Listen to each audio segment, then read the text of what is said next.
நீங்க விரும்புற மகிழ்ச்சி, ஆரோக்கியம், செல்வம் எதுவா இருந்தாலும் ரகசியம் அதை உங்களுக்கு கண்டிப்பா கொடுக்கும். நீங்க விரும்புற எதையும் பெறலாம், செய்யலாம், எதுவாகவும் ஆகலாம். நாம தேர்ந்தெடுக்கிறது எவ்வளவு பெருசா இருந்தாலும் சரி, நாம அதை அடையலாம். நீங்க எந்த மாதிரி வீட்ல இருக்க ஆசைப்படுறீங்க? நீங்க கோடீஸ்வரர் ஆகணுமா? உங்களுக்கு எந்த மாதிரியான வியாபாரம் வேணும்? நீங்க வெற்றி மேல வெற்றி அடையணுமா? உங்களுக்கு உண்மையில என்ன வேணும்? மக்கள் வாழ்க்கையில் நிறைய அற்புதங்கள் நடக்கிறத நான் பார்த்திருக்கேன். அதாவது பணம் தொடர்பான அற்புதங்கள், உடற்பிணி நீக்கம், பணப்பிரச்சனை தீர்வு, உறவு சிக்கல தீர்வு போன்ற அற்புதங்கள். இதெல்லாம் நடந்ததுக்கு காரணம் ரகசியத்தை எப்படி பயன்படுத்துறதுங்கிறத தெரிஞ்சு வச்சிருந்ததுதான். இதுதான் வாழ்க்கையோட மிகப்பெரிய ரகசியம். ரகசியம். நடந்தது, நடந்து கொண்டிருப்பது, நடக்கப் போவது யாருக்கும் இந்த ரகசியமே பதிலாக உள்ளது.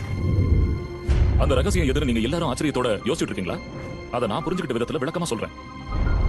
நாம எல்லாருமே ஒரே மகாசக்தியோட இணைஞ்சுதான் செயல்படுறோம்.